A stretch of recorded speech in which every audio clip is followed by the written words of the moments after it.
എന്തായാലും മാരത്തോൺ തെരഞ്ഞെടുപ്പ് പ്രചാരണ തിരക്കിലാണ് പ്രധാനമന്ത്രി നരേന്ദ്രമോദി. തെലങ്കാനയിലെ തെരഞ്ഞെടുപ്പ് റാലി നമ്മൾ കണ്ടു കഴിഞ്ഞു. ഇന്ന് ഉച്ചതിരിഞ്ഞ് കർണാടകയിലെ ശിവമോഗയിലും അദ്ദേഹം എത്തുന്നുണ്ട്. അതിനുശേഷം തമിഴ്നാട്ടിലെ കോയമ്പത്തൂരിലും ആവേശമുണർത്താൻ അദ്ദേഹത്തിന്റെ റോഡ് ഷോ ഇന്നുണ്ടാകും. കൗണ്ടൻപാളയത്ത് നിന്ന് ആരംഭിച്ച് മേട്ടുപ്പാളയം റോഡിലൂടെ RS പുരത്താണ് ഈ റോഡ് ഷോ സമാപിക്കുക. അങ്ങനെയാണ് റോഡ് ഷോ ഇന്ന് ക്രമീകരിച്ചിരിക്കുന്നതും. എന്തായാലും പ്രധാനമന്ത്രിയുടെ വരവിനോടനുബന്ധിച്ച് കനത്ത സുരക്ഷയാണ് നഗരത്തിൽ ഒരുക്കിയിരിക്കുന്നതും. കോയമ്പത്തൂരിൽ നിന്ന് അർജുൻ PS വിവരങ്ങളുമായി ചേരുന്നു.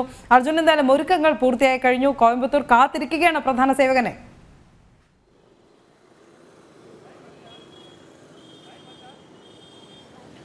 തീർച്ചയായും അനു സൂചിപ്പിച്ചതുപോലെ തന്നെ പ്രവർത്തകരാകെ കാത്തിരിക്കുകയാണ്. അല്പസമയത്തിനകം പ്രവർത്തകരെല്ലാം ഇവിടെ എത്തുമെന്നാണ് നമുക്ക് മനസ്സിലാക്കാൻ കഴിയുന്നത്. നമ്മളിപ്പോൾ കാണുന്നത് ഇവിടെ ഒരുക്കുന്ന സുരക്ഷാ ക്രമീകരണങ്ങളാണ്. നേരത്തെ ഞാൻ സൂചിപ്പിച്ചിരുന്നു, അല്പസമയത്തിനകം തന്നെ വാഹനങ്ങൾക്ക് നിയന്ത്രണം ഉണ്ടാകുമെന്ന്. അത്തരത്തിൽ ബാരിക്കേഡുകളൊക്കെ കെട്ടിക്കൊണ്ട് ആ വാഹനങ്ങൾക്ക് ഒരു നിയന്ത്രണം ഏർപ്പെടുത്തുന്ന ഒരു കാഴ്ചയാണ് നമുക്ക് കാണുവാൻ കഴിയുന്നത്. അത്തരത്തിൽ വലിയ രീതിയിലുള്ള ഒരു സുരക്ഷാ ക്രമീകരണമാണ് നടത്തിയിട്ടുള്ളത്. പ്രവർത്തകരുടെ ഭാഗത്തു നിന്നും ആ കൊടിതോരണങ്ങൾ, അതായത് വഴിനീളെ കൊടിതോരണങ്ങൾ കെട്ടിക്കൊണ്ട് തങ്ങളുടെ ആ പ്രധാന സേവകനെ വരവേൽക്കുന്ന ഒരു കാഴ്ചയാണ് നമുക്ക് കാണുവാൻ സാധിക്കുന്നത്. എന്നിരുന്നാൽ തന്നെയും ഏകദേശം 5 മണി കഴിയുന്നതോടെ അദ്ദേഹം ഇവിടെ എത്തിച്ചേരുമെന്നാണ് നമുക്ക് മനസ്സിലാക്കാൻ കഴിയുന്നത്. അത്തരത്തിൽ 5 മണിക്ക് എത്തിയ ശേഷം ആ ഗൗണ്ടർപാളയത്തിൽ നിന്നും ആരംഭിച്ച് മേട്ടുപ്പാളയം റോഡിലൂടെ RS പുരത്ത് സമാപിക്കുന്ന രീതിയിലാണ് ഈ റോഡ് ഷോ ക്രമീകരിച്ചിരിക്കുന്നത്. അദ്ദേഹത്തിന്റെ കൂടെ ഇത്തരത്തിൽ വലിയ ജനപങ്കാളിത്തത്തോടു കൂടി നടത്തുന്ന റോഡ് ഷോയിൽ വിവിധ മണ്ഡലങ്ങളിലെ സ്ഥാനാർത്ഥികളടക്കം പങ്കെടുക്കുമെന്നാണ് നമുക്ക് മനസ്സിലാക്കുന്നത്. അത്തരത്തിൽ വലിയ രീതിയിലുള്ള ഒരു സുരക്ഷാ ക്രമീകരണങ്ങളാണ് ഇവിടെ നടത്തിയിട്ടുള്ളത്. മാത്രമല്ല, തെലങ്കാനയിലെ പ്രസംഗം നമ്മൾ കേട്ടു. അത്തരത്തിൽ വലിയ രീതിയിൽ ജനങ്ങളോട് ആഹ്വാനം ചെയ്യുകയാണ്. NDAയിലേക്ക് വരിക, BJPയിലേക്ക് വരിക, BJPക്ക് ഇത്തരത്തിൽ MP മാരെ സംഭാവന ചെയ്യുക, രാഷ്ട്രത്തിന് എന്തെങ്കിലും ചെയ്യണമെങ്കിൽ അല്ലെങ്കിൽ രാഷ്ട്ര പുരോഗതിക്ക് ഏറ്റവും അത്യാവശ്യം ഒരു MP മാരെയാണ്. അത്തരത്തിൽ MP മാരെ നൽകുന്നതിൽ BJPക്ക് തന്നെ MP മാരെ നൽകുക എന്നുള്ള ആ കാര്യവും പ്രധാനമന്ത്രി പറഞ്ഞു വെക്കുന്നു. ഇതിൽ ഏറ്റവും കൂടുതൽ നമ്മൾ ശ്രദ്ധിക്കേണ്ട ഒരു കാര്യം എന്ന് പറയുന്നത്, പ്രധാനമന്ത്രിയുടെ കൂടെ തന്നെ അണ്ണാമലൈ, അതായത് ഈ തമിഴ്നാട് രാഷ്ട്രീയത്തിലെ അല്ലെങ്കിൽ തമിഴ്നാട് BJPയിലെ അമരക്കാരൻ എന്ന് വേണമെങ്കിൽ നമുക്ക് വിശേഷിപ്പിക്കാൻ കഴിയുന്ന അണ്ണാമലൈ, അദ്ദേഹം പ്രധാനമന്ത്രിയുടെ കൂടെ ഉണ്ടാകും. മറ്റ് മണ്ഡലങ്ങളിലെ സ്ഥാനാർത്ഥികളും അദ്ദേഹത്തിന്റെ കൂടെ ഉണ്ടാകുമെന്നാണ് നമുക്ക് മനസ്സിലാക്കാൻ കഴിയുന്നത്. അതായത് നീലഗിരി, കോയമ്പത്തൂർ, പൊള്ളാച്ചി, തിരുപ്പൂർ, ഈറോഡ് മണ്ഡലങ്ങളിലെ BJP സ്ഥാനാർത്ഥികൾ പ്രധാനമന്ത്രിക്കൊപ്പം ഉണ്ടാകും. ഇതിൽ പ്രത്യേകത എന്ന് പറയുന്നത്, അണ്ണാമലൈ അദ്ദേഹം ഈ കോയമ്പത്തൂരിൽ മത്സരിക്കണമെന്നാണ് ഇവിടെയുള്ള അണികളുടെ ഏറ്റവും വലിയ ആവശ്യം. കോയമ്പത്തൂരിൽ ഇപ്പോൾ തന്നെ പടലപ്പിണക്കം തുടങ്ങിയിരിക്കുകയാണ്. അതായത് CPM-ഉം DMK-യും തമ്മിൽ. അതായത് നേരത്തെ തന്നെ CPM-ന്റെ കയ്യിലുണ്ടായിരുന്ന ഒരു സീറ്റാണ്.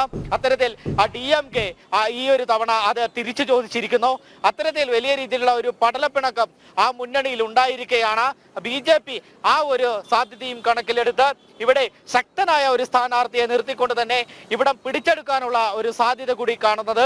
അത്തരത്തിൽ വലിയ രീതിയിൽ മറ്റുള്ള മണ്ഡലങ്ങളിലടക്കം സ്ഥാനാർത്ഥികളെ നിർത്തിക്കൊണ്ട്, മുസ്ലിം ഭൂരിപക്ഷമുള്ള സ്ഥലങ്ങളിലടക്കം സ്ഥാനാർത്ഥികളെ നിർത്തിക്കൊണ്ട് അവിടെയൊക്കെ തന്നെ BJPയുടെ വിജയക്കൊടി പാറിക്കാനുള്ള ഒരു ശ്രമത്തിലാണ് BJP ഉള്ളത്, NDA മുന്നണിയുള്ളത്. അത്തരത്തിൽ വലിയ രീതിയിലുള്ള സുരക്ഷാ ക്രമീകരണങ്ങളുമായി ഇവിടുത്തെ മുതിർന്ന പോലീസ് ഉദ്യോഗസ്ഥരടക്കം പോകുന്ന കാഴ്ചയാണ് നമുക്ക് കാണുന്നത്.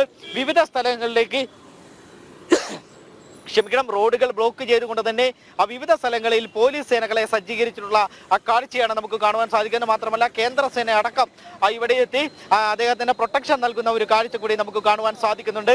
സാധാരണ ജനങ്ങൾക്ക് കാണുവാൻ വേണ്ടി ബാരിക്കേഡിന്റെ അപ്പുറത്ത് നിന്നുകൊണ്ട് സാധാരണ ജനങ്ങൾക്ക് ഈ പ്രധാനമന്ത്രി നടന്നു പോകുന്നത് കാണുവാൻ സാധിക്കും. അത്തരത്തിൽ പ്രധാന സേവകനെ വരവേൽക്കുവാൻ വേണ്ടി ഈ കോയമ്പത്തൂർ ഒരുങ്ങിക്കഴിഞ്ഞു എന്ന് വേണം നമുക്ക് പറയുവാൻ. അത്തരത്തിൽ തമിഴ്നാട് തന്നെ ഒരുങ്ങിക്കഴിഞ്ഞു എന്ന് വേണം നമുക്ക് പറയുവാൻ. അദ്ദേഹത്തിന്റെ കൂടെ അണ്ണാമലൈ അടക്കമുള്ള മുതിർന്ന നേതാക്കൾ ഉണ്ടാകുമ്പോൾ ഒരു പടി മുന്നിൽ നിൽക്കും. അതായത് തെരഞ്ഞെടുപ്പ് പ്രചരണം എന്ന നിലയ്ക്ക് തന്നെ ഈ ഒരു റോഡ് ഷോയെ നമുക്ക് കണക്കുവാക്കാൻ സാധിക്കും. നേരത്തെ തന്നെ ഇത്തരത്തിൽ സ്റ്റാലിന്റെ കുടിലബുദ്ധി നേരത്തെ നമ്മൾ കണ്ടതാണ്. ഇത്തരത്തിൽ പ്രധാനമന്ത്രിയുടെ റോഡ് ഷോ തടയുവാൻ വേണ്ടി വലിയ രീതിയിലുള്ള ഒരു പരിശ്രമം ഈ സർക്കാരിന്റെ ഭാഗത്തുനിന്നുണ്ടായിരുന്നു, DMK സർക്കാരിന്റെ ഭാഗത്തുനിന്നുണ്ടായിരുന്നു. അതായത് ഇത്തരത്തിൽ റോഡ് ഷോ നടത്തുന്നത് വലിയ രീതിയിൽ തടഞ്ഞുകൊണ്ട് സുരക്ഷാ ക്രമീകരണങ്ങളൊക്കെ പറഞ്ഞുകൊണ്ട്, മാത്രമല്ല വിദ്യാർത്ഥികളുടെ പരീക്ഷയുടെ കാര്യങ്ങളടക്കം പറഞ്ഞുകൊണ്ട്, അത്തരത്തിലുള്ള മുട്ടാപ്പോക്ക് ന്യായങ്ങളൊക്കെ പറഞ്ഞുകൊണ്ട് പ്രധാനമന്ത്രിയുടെ റോഡ് ഷോ തടയുവാനുള്ള ഒരു ശ്രമം DMK-യുടെ ഭാഗത്തു നിന്നുണ്ടായിരുന്നു. എന്നാൽ അതിനെയൊക്കെ തട്ടിമാറ്റിക്കൊണ്ട് പിന്നീട് കോടതി പറയുകയുണ്ടായി, ഇത്തരത്തിൽ ഹൈക്കോടതി പറയുകയുണ്ടായി, പ്രധാനമന്ത്രിക്ക് ഈ വീതിയിലൂടെ നടക്കാം, ആരും അനുവാദം നൽകേണ്ടതില്ല, കൃത്യമായി തന്നെ പ്രധാനമന്ത്രിക്ക് നടക്കാം എന്നുള്ള കാര്യം കോടതി പറയുകയും ചെയ്തു. അത്തരത്തിൽ കോടതിയുടെ ഉത്തരവ് ലഭിച്ചതിന് ശേഷമാണ് പ്രധാനമന്ത്രി ഇന്ന് വൈകുന്നേരം 5 മണി കഴിയുന്നതോടെ ഈ വീതിയിലൂടെ നടന്നു വരിക. അദ്ദേഹത്തിന്റെ കൂടെ ഇത്തരത്തിലുള്ള സ്ഥാനാർത്ഥികളുണ്ട്, ഈ അമരക്കാരനായ അണ്ണാമലയുണ്ട്, അത്തരത്തിലുള്ള നിരവധി നേതാക്കന്മാരുണ്ടെന്നാണ് നമുക്ക് മനസ്സിലാക്കാൻ കഴിയുന്നത്. അതായത് ഇത്തവണ തെരഞ്ഞെടുപ്പ് കഴിയുമ്പോൾ NDA പ്രതീക്ഷിക്കുന്ന 400-ലധികം എന്ന മാന്ത്രിക സംഖ്യ നേടുവാൻ വേണ്ടി ഈ ദക്ഷിണേന്ത്യയിൽ നിന്നടക്കം വലിയ രീതിയിലുള്ള ഒരു വോട്ട് BJP-യിലേക്ക് പോകേണ്ടിയിരിക്കുന്നു. അത്തരത്തിൽ NDA-യിലേക്ക് വോട്ട് ലഭിക്കേണ്ടിയിരിക്കുന്നു. വികസന പ്രവർത്തനങ്ങൾക്ക് വോട്ട് വേണ്ടിയിരിക്കുന്നു. മോദിയുടെ ഗ്യാരണ്ടി നടപ്പിലാക്കാൻ വോട്ട് ആവശ്യമാണ്. അത്തരത്തിലുള്ള പ്രകടന പത്രികയിൽ പറഞ്ഞതെല്ലാം ചെയ്തിട്ടുള്ള ഒരു പ്രധാനമന്ത്രി എന്നുള്ള നിലയ്ക്ക്, അല്ലെങ്കിൽ അത്തരത്തിലുള്ള ഒരു പാർട്ടി എന്നുള്ള നിലയ്ക്ക് ജനങ്ങളുടെ കൂടുതൽ സീറ്റുകളാണ് ഇത്തവണ BJP പ്രതീക്ഷിക്കുന്നത്. എന്തായാലും 3ാം ഘട്ട സ്ഥാനാർത്ഥി പട്ടിക ഉടനെ ഉണ്ടാവും. കോയമ്പത്തൂരിലടക്കം ശക്തരായ സ്ഥാനാർത്ഥികളെ അണിനിരത്താനാണ് BJP നീക്കം നടത്തുന്നതും. എന്തായാലും അർജുൻ PS ആണ് വിവരങ്ങൾ നൽകിയത്.